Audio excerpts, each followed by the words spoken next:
empezar. El tema era la importancia y el poder del llamado. A ver, ¿quién entendió? Ya, usted mi hermano que le va a ver. Diga lo que Sí, que es algo normal que la persona cuando recién entra a la familia de Dios tiene todavía no están definidos en su llamado. Prácticamente se involucran mucho en las cosas que hay que hacer en la iglesia, todas esas cosas. Pero también al mismo tiempo puede llegar un momento que ellos se vayan apagando, se vayan como enfriando y solo se dediquen a escuchar las cosas de Dios, solo a escuchar nomás como el culto. Se descuida. Así, hasta descuida, y hasta llegar hasta un momento de apartarse. Y es muy importante prácticamente para ser llamado, es prácticamente como buscar más de Dios, ver si es verdad que es un llamado de Dios. Como también podemos, también en la identidad, ese es un punto prácticamente de la identidad, que nos da, prácticamente tenemos, la identidad es como, es nuestro ADN prácticamente, en las cosas de Dios, en el Espíritu Santo. El ADN espiritual, que esa palabra yo me enfoqué y me llamó mucho la atención. Y dejar prácticamente también, nos habla también de dejar resentimiento, dolores, todas esas cosas nos hablan en la ADN prácticamente. Y también una otra, que como líder también lo pueden seguir muchas personas, pero tienen que buscar sí o sí de Dios para que le demuestre que sí es un llamado de Dios a liderar a ese pueblo y que en ese pueblo tiene algo de Dios, algo importante para que puedan crecer. Ese es mi versículo. Ay, mi hermana, amén.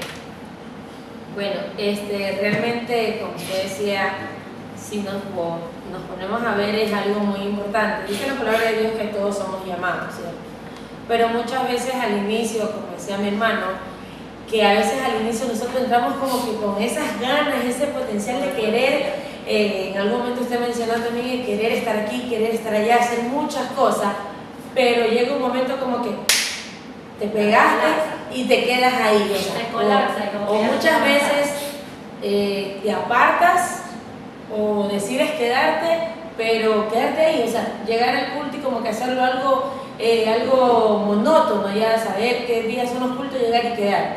Pero resulta que cuando nosotros entendemos el llamado que nosotros tenemos, no sabemos cuál es nuestro ministerio, no sabemos para qué Dios nos llamó en realidad, ¿cierto? Pero a medida que va pasando el tiempo, a medida que vamos aprendiendo, nosotros vamos entendiendo y vamos enfocando, vamos como que despuntando algo más.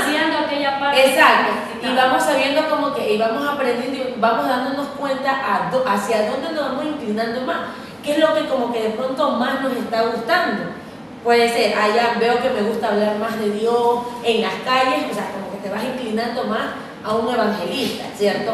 Pero bueno, en la parte que aquí te decía, que al menos como líder, ¿cierto? Que la materia es de liderazgo, saber guiar un pueblo, saber guiar un grupo de personas, hay unos 5 puntos que son realmente muy importantes. El uno era lo que era la identidad, la visión, el otro era la perseverancia, ¿cierto? El tener en cuenta de que nosotros tenemos autoridad y valentía, ¿cierto? Y en lo que era la identidad, ¿cierto? Es algo muy importante en la cual nosotros debemos entender que nosotros tenemos el ADN de Cristo, ¿cierto? En algún momento siempre en algún momento en una prédica en mi iglesia decía, el apóstol de la iglesia decía, tú sabes que eres hijo de tu papá porque tú dices, bueno, yo tengo el ADN de mi papá. Entonces, si tú dices que eres hijo de Dios y eres cristiano, entonces tienes que estar 100% seguro que tienes el ADN de Cristo. Y si tienes el ADN de Cristo, tú tienes que actuar como Cristo. Entonces, cuando nosotros entendemos esa parte, es cuando nosotros tenemos nuestra identidad tan segura y nadie nos puede venir a engañar y decir, bueno, tú no eres. ¿Cierto? Entonces, esa es la identidad formada que el Espíritu Santo refleja. Amén. Que refleja a través de nosotros.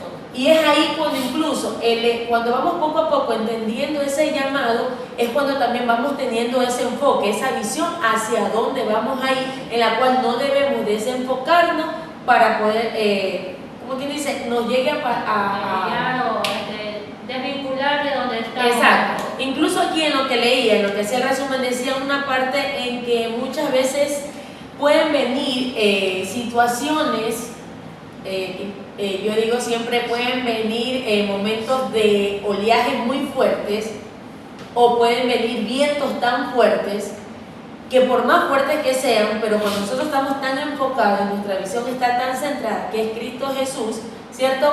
Por más que veamos que no está pasando lo que queremos y de pronto estamos orando por aquello, pero no está sucediendo, pero nuestra visión está enfocada en Dios, entonces nuestra fe está tan plantada, tan segura, entonces que eso no nos va a desestabilizar ni nos va a sacar de lo que nosotros vamos caminando.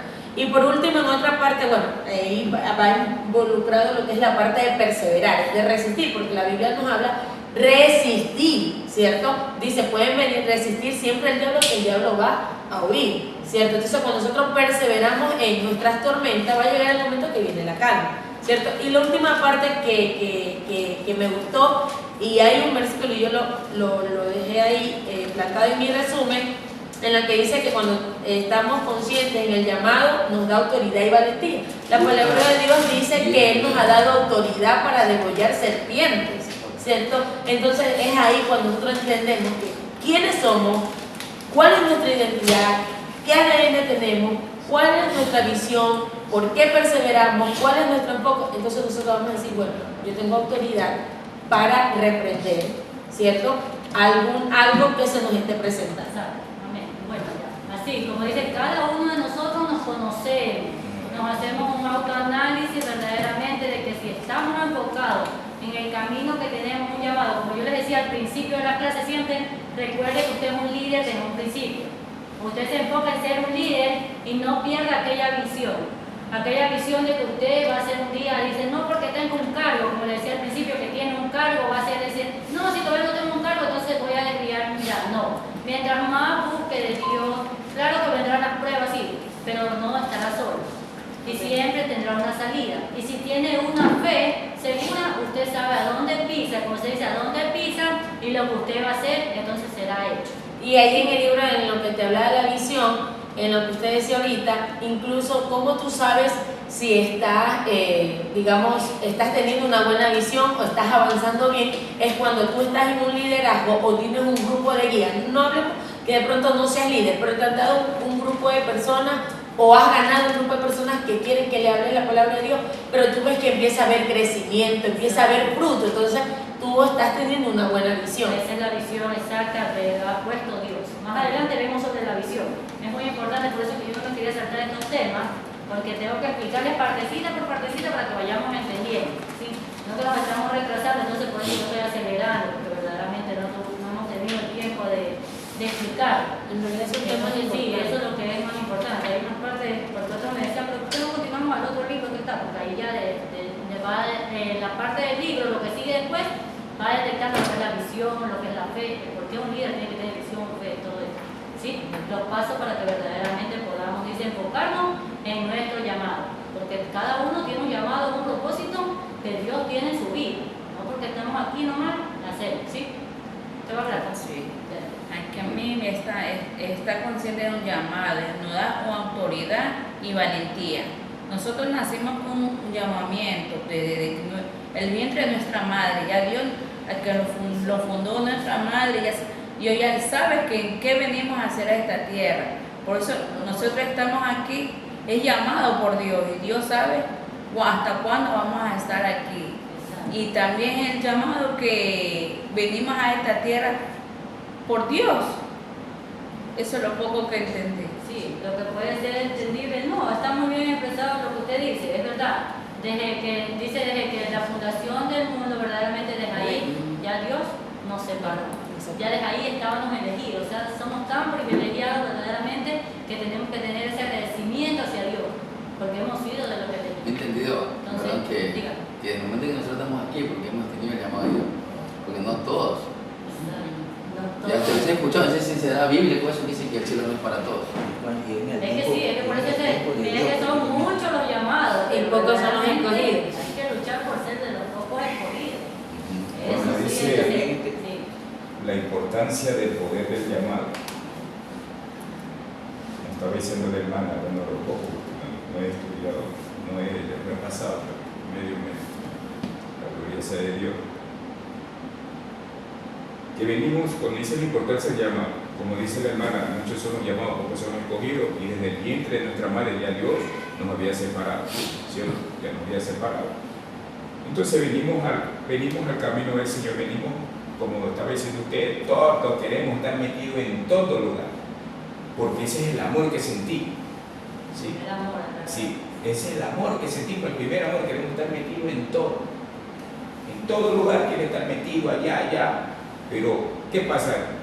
Se va enfriando cuando ya viene la prueba, viene el tormento, viene ya el problema en la casa, entonces ahí se comienzan a enfriar, no, esto no es para mí, yo por eso que yo no quiero esto, y ahí se quedan fríos. Sí, eso es lo que tiene que ser probado el cristiano. Así es, ahí se queda frío, pero pasar por aquello. Pero Josué 1, capítulo 1, versículo 5, porque dice que nadie te podrá hacer frente. Esa parte me gusta, nadie te podrá hacer frente, porque así como estuve con Moisés, estaré contigo todos los días. Nadie te podrá frente. Entonces, esa es la palabra que a nosotros nos da fortaleza, porque es una promesa. Nadie te podrá hacer frente.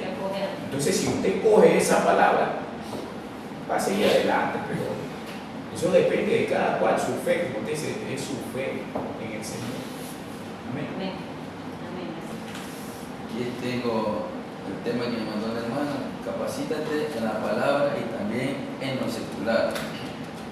Según Timoteo nos dice 2:15, qué importante es ser excelente en el ministerio o talento que Dios nos ha dado, ya sea en la música, en la enseñanza, idiomas, arte, predicación, multimedia, etc. Determínate a estudiar la Biblia si tienes la posibilidad de inscribirte en un instituto bíblico. Algo de lo contrario busca la manera de capacitarte en la palabra de Dios, ya que es ella la que dará fundamento, respaldo y autoridad a tu vida y a tu ministerio. Cualquiera sea el ministerio al que Dios te llame, tienes que prepararte en la palabra, en especial si predicas y enseñas la Biblia. Amén. Yo lo que he estado leyendo, lo que usted me mandó para estudiar, que cuán necesario es prepararnos en los conocimientos bíblicos que estamos aquí aprendiendo, porque a veces yo cuando empecé, a veces me decían mucho, no, así es que te prepares Dios, el que te da entendimiento es Dios y sabiduría. Pero en un momento yo experimentar yo mismo que yo leía la Biblia y no entendía cada versículo, y cuando el pastor, me acuerdo cuando yo empecé, me gusta el área evangelística, yo decía, pastor, me gusta más predicar en la calle o dirigir en la calle que pararme aquí en el púlpito. Y me dice, tienes que preparar. Entonces yo iba a preguntarle, pastor, pero en la Biblia dice que hay un versículo que dice que la letra es mucho más. Entonces muchos dicen, que a veces mucho conocimiento de esos libros termina como loco. Entonces ahí me explicó qué quiere decir ese versículo. Ahí yo entendí cuán importante es capacitarnos, porque también yo dije, ¿cómo cuando yo fui creciendo en una escuela, primer grado, segundo, hasta llegar al colegio, ¿no? Sabía cómo me llamaba, pero no sabía cómo se escribía mi nombre, y cuán importante es aprender estos versículos de la Biblia, porque ahí nos van a enseñar para qué cada versículo sirve, cómo es que, para qué, cuándo, y por qué algo así nos explicó el pastor. Y yo entender, porque a veces leemos un versículo y lo leemos de otra manera, pero cada versículo tiene su significado para entenderlo. A veces lo leemos, yo leí el versículo que dice, como decía antes la hermana, dice que a veces nos ponemos en la Biblia y decimos 7 veces cae el gusto y 7 veces yo me levanto. O sea, son de ese versículo yo voy a fallar a Dios, ¿no? Si le fallo hoy día, mañana me perdona Dios, pero ahí también uno se da en cuenta a qué nos atenemos a ese versículo. Que Dios te puede perdonar, sí, pero también te la va a cobrar. Es cuando viene uno dice, ¿y Dios por qué? Pues no, me fallaste, yo te perdono, sí, pero no me olvidaba lo que sí. Entonces yo lo veo que... Pero no porque Dios es malo, sino porque es necesario para nuestras vidas aprender aquellas lecciones de vida que pasamos. Que nos corrija, para no volverlo a hacer. Entonces lo que entendí que es importante estar aquí para aprender de cada día más de la palabra y cuando nos toque llevar y saber lo que vamos a expresar, que vamos a hablar, y sobre todo que hoy día dice la palabra misma que en los últimos tiempos se levantarán falsos profetas, engañadores, y llegan a veces, si usted no está bien en la palabra, lo confunde. Yo tengo un amigo que él es mormón en el trabajo, y el otro día me puso, estaba en el turno amanecer, y me dice, tengo 4 pastores que eran de tu religión o creían como nosotros. Y yo digo, ¿cómo así? ¿Por qué? Y ellos se dieron cuenta que la Biblia, la que ustedes hablan, no es una realidad. Hoy casi me estaba comentando, yo digo, pero la Biblia no habla de que hay un cielo y un infierno. Y él me dice, sí, pero es verdad, pero el infierno no estamos viviendo. Entonces, es que hay muerte, hay destrucción, hay todo. Este es el infierno. Yo le digo, pero dice que la Biblia, yo le decía, pero poco que yo estoy aprendiendo, pero la paga del pecado es la muerte. Sí, es verdad, que si tú fallas, pues te quita la vida. Si tú andas recto en las cosas de Dios, si tú sales por ahí y no haces nada malo, Dios te permite llegar a viejo. Lo que te quita es la vida, igual te vas al cielo, que el cielo va para todo. Me conversaba él. ¿Será verdad que se te lo? En el nombre de Jesús. Digo, eso es mentira.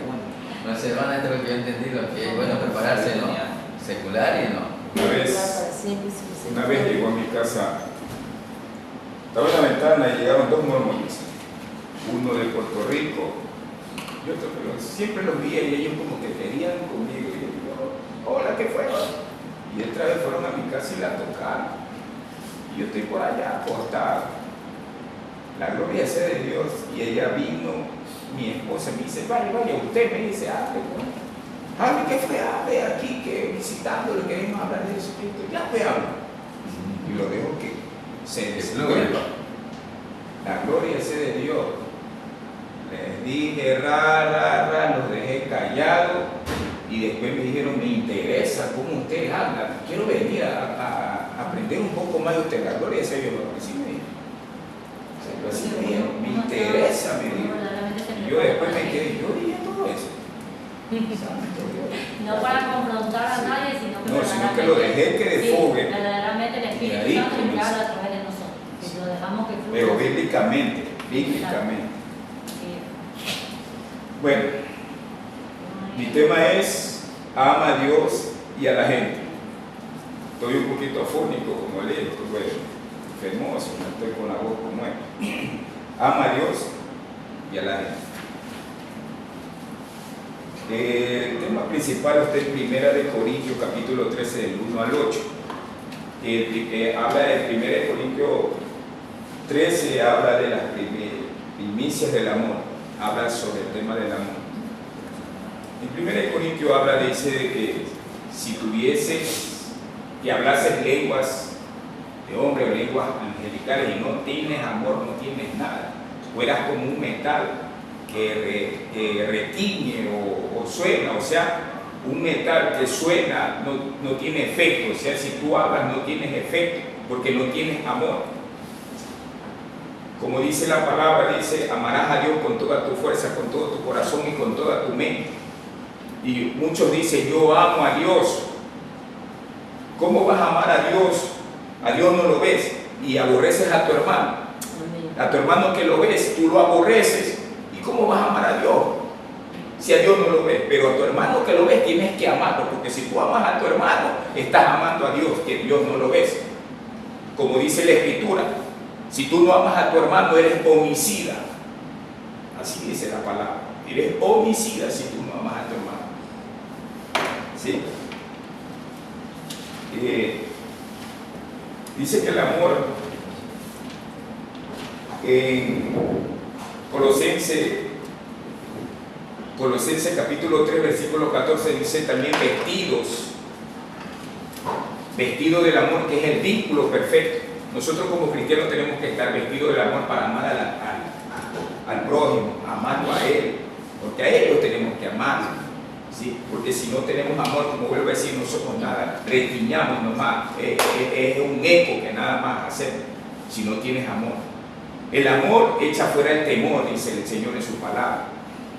Con el amor nosotros, si nosotros tenemos amor, nosotros tenemos ese amor para servir, para ir y predicar, para ir y enseñarle a otra persona la salvación si usted tiene amor. Porque si no tiene amor, usted no puede ir a enseñarle a esa persona nada. ¿Sí? ¿Qué hizo Jesucristo en la cruz del Calvario? Ese es un amor con sacrificio. ¿Sí? Ese amor con sacrificio, Él derramó su sangre, que por medio de su sangre nosotros somos lavados, por medio de su sangre. Y somos creyentes ahora por medio de su sangre.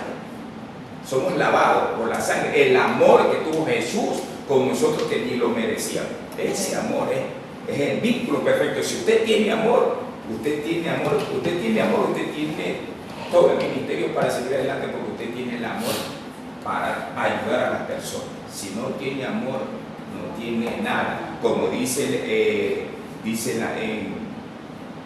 en 1 de Corintios capítulo 2, creo que dice el que tiene profecía, puedes tener la profecía, tienes la profecía, puedes tener la profecía, puedes tener el discernimiento, la ciencia, puedes tener la fe de decirle a la montaña, muévete de aquí, al monte, muévete de aquí, traspásate allá, pero si no tienes amor no tienes nada. Amén. De nada sirve lo que hagas. Para todo esto, Corintios 12, 9 a 11. amén, es el amor. Amén.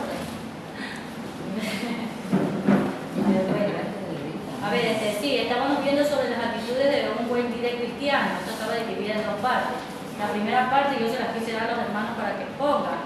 Verdaderamente mi hermano ya puso el primer punto y mi hermano Alviar el último punto, que es el 7.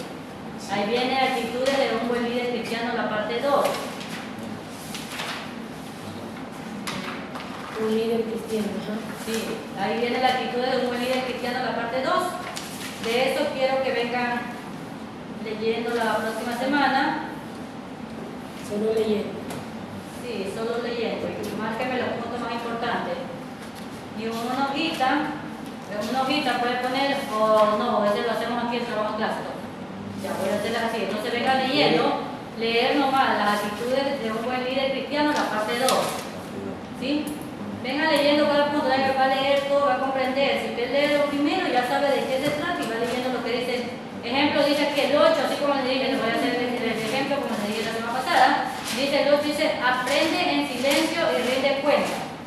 ¿Cómo puede aprender en silencio y rendir cuentas? En la obediencia, la sujetación, la lealtad y el servicio. ¿Sí? Así, son partes que yo les voy a hacer. Ejemplo aquí, yo le digo a mi hermano, ¿usted qué entendió del punto 8? Le voy a hacer un ejemplo, le digo, ¿qué entendió usted del punto 8? Usted me dice lo que ha leído. Yo le digo, ya, y entonces, ¿y el punto 9 qué quiere decir? Cuando estamos firmes en el tiempo, ahí usted me habla así, ¿sí me entiende? ¿Ya? Ya, sí vamos a trabajar la siguiente semana con ese tema. Ya, solamente leer, no van a traer resumen, solamente léelo. Si ustedes sean, anoten los puntos más importantes, como yo le enseñé, resalte un poquito los